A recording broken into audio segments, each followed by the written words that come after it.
जय हिंद दोस्तों, स्वागत है आप सभी का मेरे भाई एक बहुत ही महत्वपूर्ण वीडियो में। दिल्ली पुलिस कांस्टेबल में कुल मिलाकर के 4 अलग अलग तरह की वैकेंसीज थी, जिसमें से 3 का नोटिफिकेशन आ चुका था और चौथे का सभी लोगों को इंतजार था। 3 वो मेरे भाई दिल्ली पुलिस कांस्टेबल, फिर दूसरा मेरे भाई एडब्ल्यू टीपीओ, तीसरा हमारा ड्राइवर, चौथा जो बाकी था वो था मेरे भाई यहां पर Delhi police head constable ministerial. एक बहुत ही प्यारी यहां पर पोस्ट, जिसकी सैलरी भी अच्छी है और जिसका पावर भी अच्छा है। थोड़ा मेरे भाई यहां पर पेपर भी इसका अच्छा होता है। फाइनली एसएससी ने अभी जस्ट यहां पर तुरंत मेरे भाई इसका नोटिफिकेशन जारी कर दिया है, जिसकी सबसे पहले सूचना हमने मेरे भाई अपने टेलीग्राम से दे दी है। तो जिन बच्चों ने अभी तक यहां पर ये टेलीग्राम मैथ्स भाई आदित्य रंजन ज्वाइन नहीं किया है, वो इसको ज्वाइन कर ले, क्योंकि भारत में कोई भी सरकारी नौकरी आती है तो सबसे पहले उसकी सूचना आपको इसी टेलीग्राम के ऊपर में मिलती है और एकदम ऑथेंटिक होती है भाई। तो आप इसको ज्वाइन कर लीजिए। अब बात करते हैं नोटिफिकेशन को लेकर के, तो देखिए यहां पर क्या है। ये जो मेरे भाई आपका पद है, ये एक ऐसा पद है जहां पर आपको थाने के अंदर में बैठ करके जनरली मिनिस्ट्री वाला काम होता है। इसमें रिपोर्ट आपको लिखनी होती है, कंप्यूटर का ज्यादातर काम होता है। ठीक है, एफआईआर लिखना, चढ़ाना, लॉस करना, उसके संबंधित सारी जानकारी होती है। जो सैलरी होती है यहाँ पर वो लगभग 45,000 से ऊपर की होती है। 12 महीने की जगह पर आपको 13 महीने की तनख्वाह मिलती है।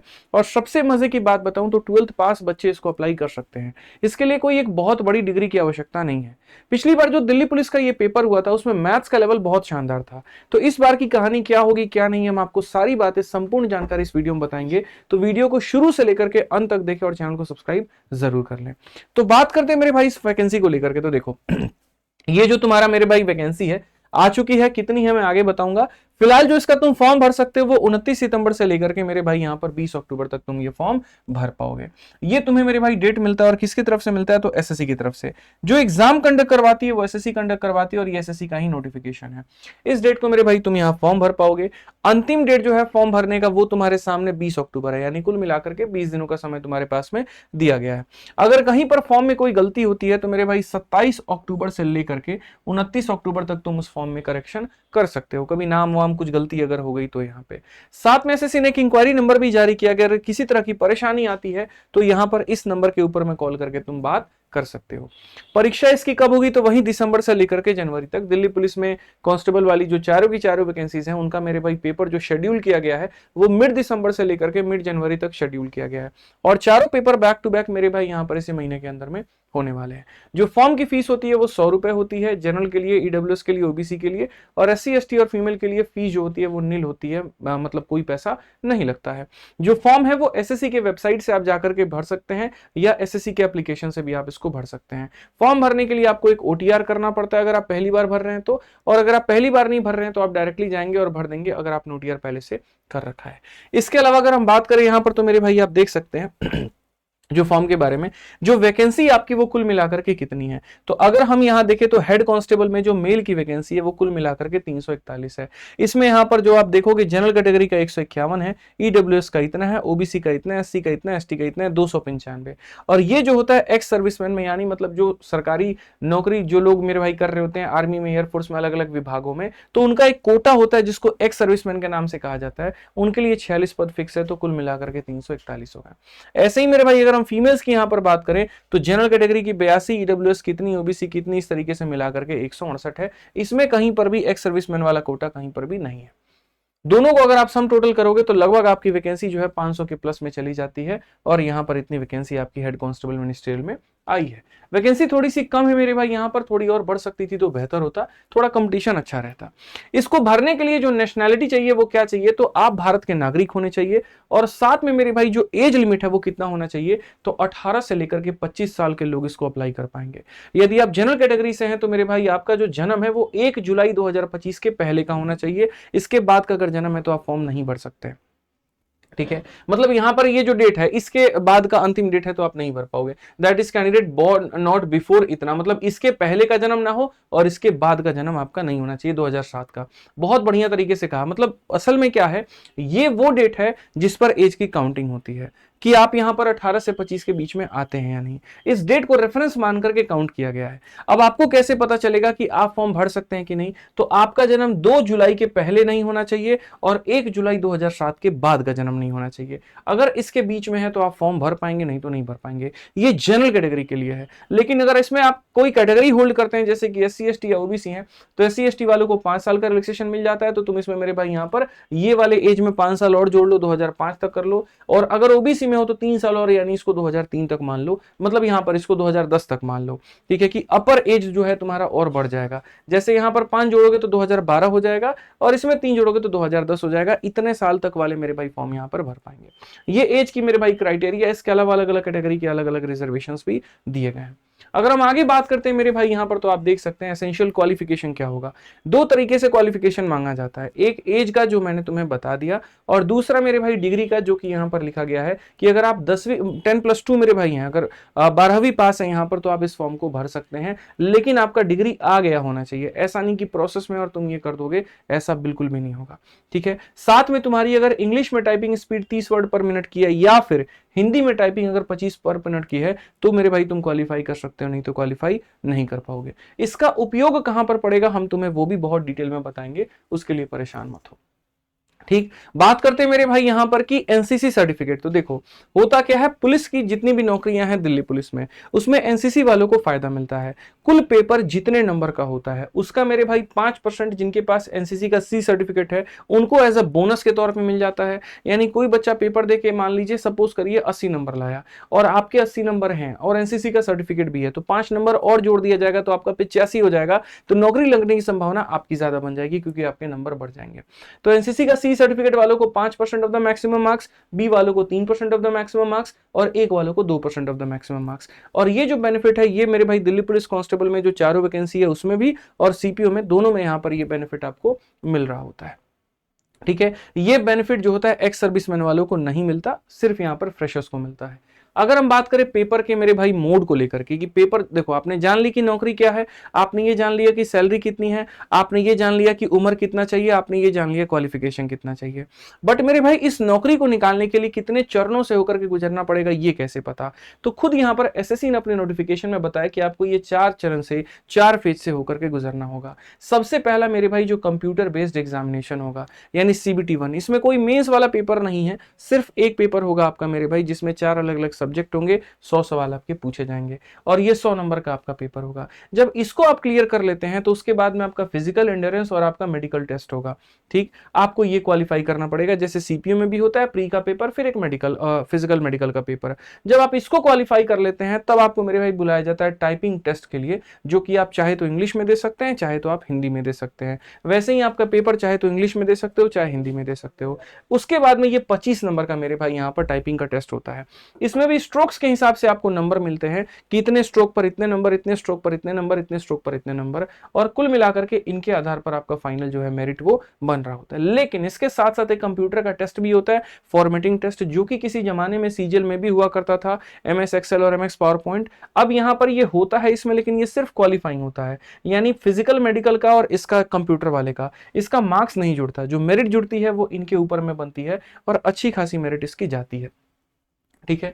अगर हम मेरे भाई यहां पर बात करें, तो जैसे मैंने आपको फिजिकल ये कहा कि ये पेपर हो गया, तो पहला चरण जो है कंप्यूटर बेस्ड एग्जामिनेशन। ये कंप्यूटर बेस्ड एग्जामिनेशन क्या है, तो कंप्यूटर बेस्ड एग्जामिनेशन आपका ऑनलाइन ये पेपर होता है।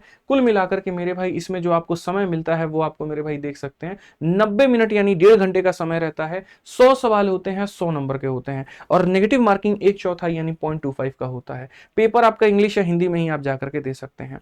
4 विषय होते हैं। सबसे पहला जनरल अवेयरनेस, जिसके 20 सवाल 20 नंबर के आते हैं। दूसरा मेरे भाई आपका मैथ का हो गया, लिखा तो है बेसिक अरिथमेटिक स्किल, लेकिन बेसिक नहीं पूछा जाता, तगड़े लेवल का क्वेश्चन पूछा जाता है। दिल्ली पुलिस वाली किताब में हमने क्वेश्चन डाले हैं, आप उसको मंगा करके सॉल्व करके देखोगे तो आपको पता चलेगा हेड कांस्टेबल मिनिस्ट्रियल क्या चीज है। IBACIO के लेवल के बराबर का इसका लेवल होता है। 20 सवाल इसके 20 नंबर के। उसके बाद में अगर हम देखें तो जनरल इंटेलिजेंस के 25 क्वेश्चन तुम्हारे, यानी रीजनिंग के 25 क्वेश्चन 25 नंबर के, और मेरे भाई इंग्लिश के तुम्हारे 25 क्वेश्चन 25 नंबर के। साथ में कंप्यूटर के 10 सवाल पूछ लिए जाते हैं, इनके 5-5 सवाल कम करके कंप्यूटर में जोड़ दिया जाता है, और 10 सवाल 10 नंबर के पूछे जाते हैं, 100 सवाल 100 नंबर के। इसकी जो संपूर्ण तैयारी है मेरे भाई, आप यहां पर अपने दिल्ली पुलिस के इन चारों किताब से कर सकते हैं।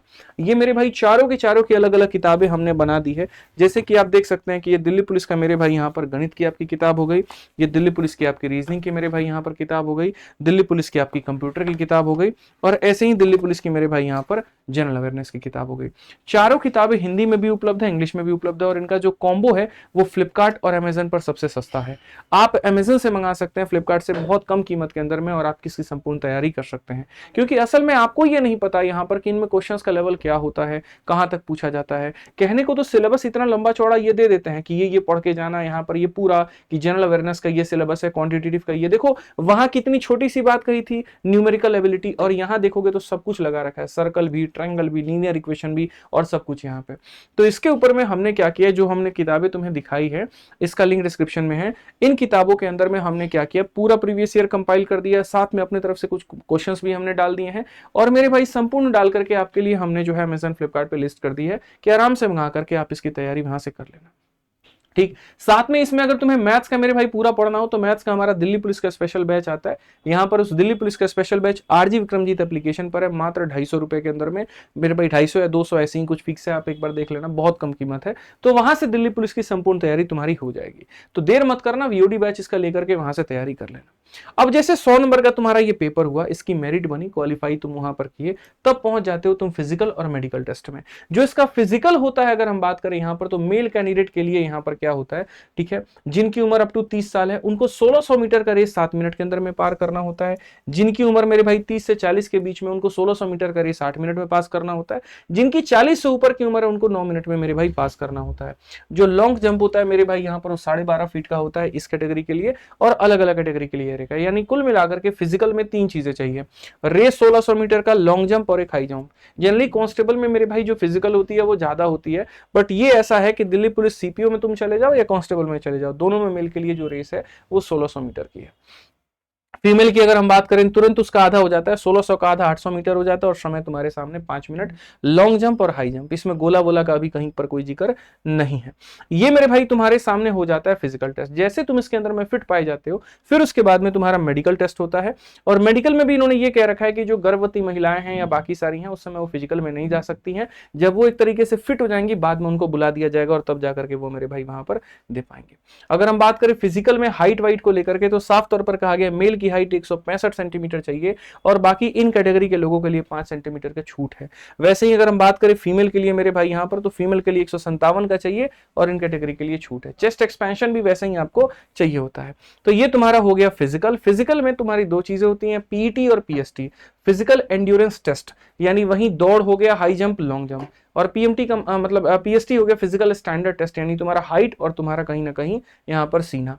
अब इन 2 को पार करने के बाद में तब तुम्हारा मेडिकल होता है। मेडिकल में ज्यादा नौटंकी नहीं रहता है, नॉर्मल तुम्हारा 6x6 का विजन हो और बाकी सारी चीजें हो, ठीक है, मतलब एकदम फिट रहोगे नॉर्मल, इसमें बहुत ज्यादा कठिन वठिन कुछ भी नहीं होता है। ये 2 को पार करने के बाद में देखो, पहला चरण तुम्हारा प्रीलिम्स हो गया, दूसरा फिजिकल और मेडिकल हो गया। इनको पार करने के बाद में तब तुम अगले चरण पर आते हो, और मेरे भाई अगला जो चरण होता है वो तुम्हारा यहाँ पर क्या होता है, तो टाइपिंग टेस्ट होता है तुम्हारा, जो मैंने कहा था 25 नंबर का होता है, जिसको जोड़ करके मेरिट बनाया जाता है।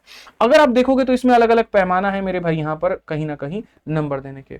इसमें यहाँ पर यह है कि इंग्लिश में जैसे अगर तुम्हारा 30 वर्ड पर मिनट से कम है, अगर मानो स्पीड, डिस्क्वालीफाई मान दिए जाओगे। अगर मेरे भाई 30 वर्ड पर मिनट एग्जैक्ट है तो 10 नंबर मिलेगा, 31 से 35 के बीच में है तो 12 मिलेगा, 36 से 40 के बीच में है तो इतना मिलेगा। मतलब मेरे भाई सबसे मजे की बात देखो, तुमको ये तो कह दिया गया कि मिनिमम इतना होना चाहिए, और तुम इस बात को लेकर के मौज में आ गए। लेकिन देखो असलियत यहाँ पे कि जिसकी रफ्तार जितनी ज्यादा है उसके नंबर उतने ज्यादा मिलेंगे, तो मेरिट में लगने की संभावना इनकी ज्यादा हो जाती है। अब इसी बात पे मेरे भाई सोच लो यहाँ पर कि जितना महत्वपूर्ण तुम्हारे लिए पढ़ना है उतना ही महत्वपूर्ण तुम्हारे लिए टाइपिंग है। और हिंदी में बस हर जगह 5-5 कम कर लो तो काम खत्म। जहां 30 है इंग्लिश में 5 कम कर लो, हिंदी वाली तुम्हारी बात हो जाती है। और इसको कैलकुलेट करने के इन्होंने तरीके भी यहाँ पर बता रखा है मेरे भाई कि procedure for evaluation of English and Hindi typing speed ये कैसे करेंगे, ये पूरा मेरे भाई यहाँ पर ड्यूरेशन इन्होंने दे रखा है। कितना मिनट टाइपिंग में तुमको देंगे, यहाँ पर 10 मिनट देंगे, ये भी जान लो। 10 मिनट के अंदर में तुमको टाइप करके सारी चीजें मेरे भाई यहाँ बतानी होगी। पूरा यहाँ पर बता रखा है कि 2000 तुमको टाइप करने हैं, कैसे कैसे ये इसको वर्ड्स को कैलकुलेट करते हैं। अब देखो जैसे मैंने कहा था कि पेपर नंबर 1 हो गया तुम्हारा, फिर उसके बाद फिजिकल, फिर उसके बाद टाइपिंग, फिर चौथा आता है फिर से एक और क्वालिफाइंग पेपर जिसको कहते हैं कंप्यूटर फॉर्मेटिंग टेस्ट। असल में होता क्या है ना कि ये प्योरली जो तुम्हारा जॉब होता है वो कंप्यूटर बेस्ड होता है, इसीलिए इसमें कंप्यूटर की शुरू से लेकर के अंत तक कोशिश होती है सरकार की कि ऐसे व्यक्ति को पकड़ा जाए जिसको जानकारी हो, क्योंकि उसको ड्राफ्ट करना होता है मेल, उसको लिखना होता है, उसको एफआईआर लॉन्च करनी होती है, मिनिस्ट्री तक सारी बातें पहुंचानी होती है। इसीलिए पेपर जो होता है मेरे भाई शुरू में उसमें 10 नंबर का कंप्यूटर डाल दिया गया, उसके बाद में तुम्हारा फिर बाद में 25 नंबर का अलग से टेस्ट लिया गया, फिर बाद में फॉर्मेटिंग का भी टेस्ट लिया जाता है कि तुमको एमएस वर्ड में ये सारी चीजें फॉर्मेट करनी आती है कि नहीं। 10 मिनट का दिया जाता है, यहाँ पर ये जोड़ घटाओ बाकी सारी चीजें यहाँ फॉर्मेट करना, थोड़ा सही करना। पावर पॉइंट में 10 मिनट दिया जाता है, इसको तुम्हारा जोड़ घटाओ करना, सही करना। और एमएस एक्सेल यानी 3 चीजें यहाँ पर इसमें भी फॉर्मेटिंग करना, 10 मिनट करना। ये फॉर्मेटिंग नंबर जुड़ते नहीं है, बस क्वालिफाइंग इन नेचर होता है। क्वालिफाई नहीं किए तो काम खत्म तुम्हारा हो जाएगा, खत्म कहानी फिर। तो ये मिलाकर के 3 चरण तुम्हारे हो गए, 4 चरण हो गए, चारों को तुम क्वालिफाई करते हो, अंत में जाते हो, मेरिट बनती है, क्वालिफाई करते हो, डॉक्यूमेंट वेरिफिकेशन होता है, तब तुम्हारे हाथ में नौकरी लगती है। ठीक है, अब उसके बाद अगर हम इसमें बात करें मेरे भाई सैलरी को लेकर के, तो सैलरी तुम्हारी 45,000 से ऊपर की होती है। और यहाँ पर जो प्रमोशंस होते हैं वो भी बड़े अच्छे हैं। जैसे अगर तुम हेड कांस्टेबल मिनिस्ट्रियल हो, इसके बाद में तुम असिस्टेंट सब इंस्पेक्टर बनते हो, फिर असिस्टेंट सब इंस्पेक्टर के बाद सब इंस्पेक्टर बनते हो, और ऐसे ही जैसे अलग अलग समय पर जैसे डिपार्टमेंट में वैकेंसीज निकलती है तुम अलग अलग पद पे प्रमोट होते हो। ये जो फॉर्म है मेरे भाई, यहाँ पर तुम एसएससी के मेरे भाई जो है वेबसाइट से जाकर के भर सकते हो। अगर पहली बार भर रहे हो तो पहले तुम्हें ओटीआर करना होगा, और अगर पहले से भर रखा है तो कोई दिक्कत नहीं, सीधा जाकर के फॉर्म भर दो। पेपर तुम्हारा दिसंबर जनवरी में होगा, तो तुम्हारे पास में बहुत कम समय है। इस कम समय के अंदर में तुम्हें 3 चीजों के ऊपर में फोकस करना है। पहला तुम्हारा पेपर, ठीक है, दूसरा तुम्हारा फिजिकल, और तीसरा तुम्हारा टाइपिंग। हालांकि देखो जनरली बच्चे बहुत पहले से प्रिपेयर होकर के चलते हैं, ऐसा नहीं है कि अंत समय में जाकर के वो प्रिपरेशन करते हैं, पहले से ही वो माइंडसेट बना करके होते हैं। बट फिर भी अंतिम समय में मेरी तरफ से आपके लिए इतना टिप्स होगा कि अब ये जो समय बचा है, इस दौरान काफी सारे फेस्टिवल्स आएंगे, छठ भी आएगा, दिवाली भी आएगा, और भी बहुत वक्त आएगा। जितना बचा सकते हो समय उतना बचा लो। अगर इस बार नौकरी ले ली है ना, तो आगे कई साल बहुत बढ़िया तरीके से अपना दिवाली मनाओगे, छठ मनाओगे, सारे त्योहार मनाओगे। लेकिन इसमें अगर वक्त वेस्ट कर दिया तो बहुत नुकसान हो जाएगा।